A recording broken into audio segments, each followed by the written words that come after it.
আবারও আমার নতুন রেসিপিতে আপনাদের স্বাগত। আজকে আমি তৈরি করে দেখাবো একদম ভিন্ন স্বাদের রাঙা আলু বা মিঠা আলু এবং মুগ ডাল দিয়ে তৈরি ভাজা পুলি পিঠে বা মুগ পুলি পিঠের রেসিপি। শীত শেষ হওয়ার আগে আমি বলবো অবশ্যই একবার এই পিঠেটা তৈরি করে খান, আপনাদের ভীষণ ভালো লাগবে। না হলে আবার একটা বছরের অপেক্ষা। আর অনেকে বলেন ভাজা পুলি পিঠে বানালে শক্ত হয়ে যায়, কিন্তু আমার পদ্ধতি অনুসরণ করলে পিঠেটি হবে বাইরে থেকে মুচমুচে এবং ভিতর থেকে নরম এবং রসালো, যেটা আপনারা বহুদিন সংরক্ষণ করেও রাখতে পারবেন। তাই স্কিপ না করে পুরো ভিডিওটা দেখুন, আশা করি আপনাদেরও ভালোই লাগবে। সবার প্রথমে পিঠেটা বানানোর জন্য আমি এখানে নারকেলের পুর ব্যবহার করব, সেই কারণে পুরটা তৈরি করে নিচ্ছি। দেখলেনই তো, প্রথমে এটা একটা নারকেল আমি কুড়িয়ে নিয়েছি। এবার কড়াইয়ের মধ্যে দিয়ে দিলাম একটা খেজুরের পাটালি গুড়, আর তার সাথে এই যে কুড়ানো নারকেল। খেজুরের গুড়টা আগের থেকে কুড়িয়ে নেওয়ার কোনো প্রয়োজন নাই, দেখলেন তো আমি গোটা গুড়টাই পাটালির ব্যবহার করেছি। তার সাথে একেবারে নারকেলটা দিয়ে খুন্তির সাহায্যে একটু ভেঙে নিয়ে তারপরে একটু নরম হয়ে যাওয়ার পর হালকা ম্যাশ করে দিয়েছি। নিয়ে এই যে ভাজা ভাজা করে পুরটা রেডি করে নিয়েছি। এবার পুরটা ঠান্ডা হতে হতে চলুন পিঠের বাকি প্রিপারেশনটা শুরু করে দিই। নমস্কার, সুরভি রান্নার তরফ থেকে সকলকে স্বাগত। আমি সুরভি আবার একবার চলে এসেছি আপনাদের মাঝে আমার নতুন একটা রেসিপি নিয়ে। এবার পিঠেটা বানানোর জন্য এই যে মূল উপকরণ যেটা আমার লাগবে, রাঙা আলু। আমি এখানে চারটে যে দেখুন ছোট ছোট রাঙা আলু ব্যবহার করেছি। এবার রাঙা আলুর দুটো সাইড একটু করে কেটে ফেলে দিয়ে এটাকে আমি দুটো অর্ধেক করে কেটে নিচ্ছি। এইভাবেই প্রত্যেকটা রাঙা আলু কেটে নেব। এবার প্রেসার কুকারের মধ্যে একে একে দিয়ে দেব এই যে কেটে রাখা রাঙা আলু। আর আমি এখানে 1 কাপ মতো মুগের ডাল ব্যবহার করেছি, যেটা ভালো করে ধুয়ে পরিষ্কার করে নিয়েছি 3 থেকে 4 বার। এবার দিয়ে দিলাম ওই মুগের ডালটা, দিয়ে দিলাম 1 গ্লাসের মতো জল এবং একই সাথে দিয়ে দেব পরিমাণ মতো নুন, অল্প একটু হলুদের গুঁড়ো আর একটু সর্ষের তেল নিয়ে প্রেসার কুকারের ঢাকাটা বন্ধ করে এটা 2 থেকে 3টে সিটি মেরে নেব। নিয়ে ডালটা সেদ্ধ করে নিয়ে ফিরে আসছি। আমার এই পুরো রেসিপিটা দেখার পর যদি আপনাদের ভালো লেগে থাকে তাহলে প্লিজ যারা এখনও আমার চ্যানেলটা সাবস্ক্রাইব করেনি তারা আমার চ্যানেলটা সাবস্ক্রাইব করে পাশে থাকা বেল আইকনটা প্রেস করে দেবেন, এরকমই সব নানা ধরনের রেসিপি পাওয়ার জন্য। আর ভিডিওটা ভালো লাগলে একটা লাইক আর কমেন্ট করে পাশে থাকার অনুরোধ রইল। ওই যে দেখুন মানে ডালটা সেদ্ধ হয়ে গেছে।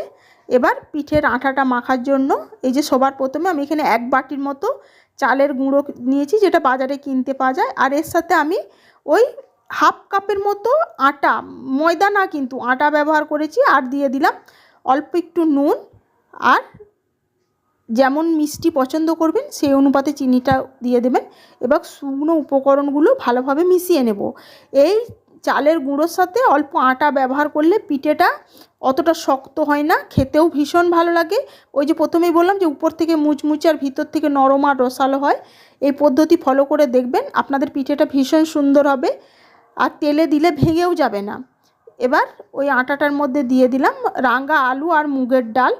পুরোটা একবারে দেবেন না, একটু একটু করে দিতে থাকবেন আর হাত দিয়ে মাখাতে থাকবেন। একটু গরম, সাবধানে করতে থাকবেন। এইভাবে হাত দিয়ে একটু একটু করে মাখার পর এই যে দেখুন সুন্দর করে দুটো হাত লাগবে, একটা হাত দিয়ে হবে না। তাই এইভাবে আটাটা যেমন রুটির আটা মাখা হয় বা পিঠে তৈরি চাল গুঁড়ির মাখা হয় সেই হিসেবেই এইভাবে দুটো হাত দিয়ে থেঁসে থেঁসে সুন্দর করে মেখে নেব। বললে বিশ্বাস করবেন না, এই পিঠেটা ভীষণ সুস্বাদু হয় খেতে। অনেকে দেখবেন পিঠেটা শক্ত হয়ে যায় বলে মুগ ডালের পুলি পিঠে চিনির শিরা তৈরি করে তাতে ভিজিয়ে রাখেন, সেটা আবার অনেকে পছন্দ করে না, সেটি বেশি দিন সংরক্ষণ করে রাখাও যায় না। কিন্তু আমার এই পদ্ধতিতে বানালে ওই যে প্রথমেই বললাম অনেক দিন সংরক্ষণ করে আপনারা খেতে পারবেন। এই যে চালের যে আটাটা মেখে নিয়েছি সেটা এই যে সুন্দর করে ছোট ছোট লেচি কেটে নিলাম। এবার ছোট্ট বাটির মতো এভাবে বাটি তৈরি করে নেব। নিয়ে এর মধ্যে যে নারকেলের পুর সেটা একটু করে করে দিয়ে পিঠেটা সুন্দর করে গড়ে নেব। এখানে পিঠেটা আমি লম্বা লম্বা শেপ করেই গড়ছি, কারণ এটা তেলে ভাজা হলে দেখতেও ভালো লাগবে, খেতেও ভালো লাগবে। আপনারা যেমন পিঠের শেপ পছন্দ করেন বা যেভাবে পিঠে বানান আপনাদের ইচ্ছা মতো করে নিতে পারেন। আমি এইভাবেই এই ভাজা পুলি পিঠেটা এইভাবেই মানে শেপ দিয়ে গড়ে নিচ্ছি, যেটা দেখতেও ভালো লাগবে এবং খেতেও ভালো লাগবে। আবারও একটা আপনাদের সাথে সুন্দরভাবে শেয়ার করে দিচ্ছি। দেখুন ভীষণ সহজ। প্রত্যেকটা পিঠে দেখুন এই যে গড়া হয়ে গেছে। এবার পিঠেগুলো ভাজার জন্য গ্যাসে কড়াই বসিয়ে দিয়েছি। কড়াইটা ভালো মতো গরম করে নিয়ে এর মধ্যে দিয়ে দিলাম রিফাইন্ড তেল। তেলটা গরম করে নেব। তেলটা গরম করে নিয়ে এই যে খুন্তির সাহায্যে কড়াইয়ের মধ্যে ভালোভাবে ছড়িয়ে দিলাম, যাতে পিঠেগুলো দেওয়ার সময় মানে পিঠেগুলো কড়াইয়ের গায়ে না লেগে যায়। এবং গ্যাসের ফ্লেমটা মিডিয়ামে রেখে এই যে একে একে পিঠেগুলো দিয়ে ভেজে নেব। প্রথমে এখানে বেশি পরিমাণে দেব না, প্রথমে ওই 2 থেকে 4টে পিঠে দিয়ে প্রথমে 2টো দিয়ে দেখে নিলাম যে তেলটা এসেছে কিনা। এইভাবে খুন্তির সাহায্যে তেলটা উপর থেকে একটু একটু করে দিয়ে দেবেন। নিয়ে একে একে আরও 2-4টে পিঠের মধ্যে দিয়ে সুন্দর করে উল্টে পাল্টে ভেজে নেব। আর গ্যাসের ফ্লেমটা মিডিয়ামে দিয়ে ভাজলে পিঠেটা ভিতর থেকেও ভাজা হবে আর সুন্দর একটা কালার আসবে, যেটা খেতেও ভালো লাগবে। এই যে দেখুন কালারটা কি সুন্দর এসছে, একদম সোনালি সোনালি কালার, দেখেই মন ভরে যাচ্ছে। পিঠেগুলো ভাজা হয়ে গেছে। এবার পিঠেগুলো আলাদা পাত্রে তুলে নিলাম। এই ভাজা পিঠেটা আপনারা যদি সংরক্ষণ করে রেখে দেন অনেক দিন পর্যন্ত ভালো থাকবে, খেতেও ভালো লাগবে। আর চিনির রসে ফেলে দিলে তখন ওই যে প্রথমে বললাম যে সংরক্ষণ করে রাখা যায় না, কিন্তু এই পদ্ধতিতে করলে দেখবেন আপনাদেরও ভীষণ ভীষণ ভালো লাগছে। ওইগুলো তুলে নিয়ে আবারও তেলের মধ্যে বাকি পিঠেগুলো দিয়ে একে একে সমস্ত পিঠেগুলো উল্টে পাল্টে ভালোভাবে ভেজে নিয়ে ফিরে আসছি। আপনাদের কাছে আমার এই মুগ ডালের রাঙা আলুর পিঠের রেসিপি কেমন লাগলো অবশ্যই জানাবেন। যদি ভালো লেগে থাকে তাহলে প্লিজ আমার ছোট্ট পরিবারের সদস্য পাশে থাকার অনুরোধ রইল। এই যে দেখুন পিঠেগুলো দেখতে কত সুন্দর হয়েছে। চলুন এবার এগুলো নামিয়ে সুন্দর করে সার্ভ করে দিই। দেখলেন তো কত সহজে তৈরি করে ফেললাম রাঙা আলু আর মুগ ডাল দিয়ে ভাজা পুলি পিঠের রেসিপি। আজ তাহলে এটুকুই।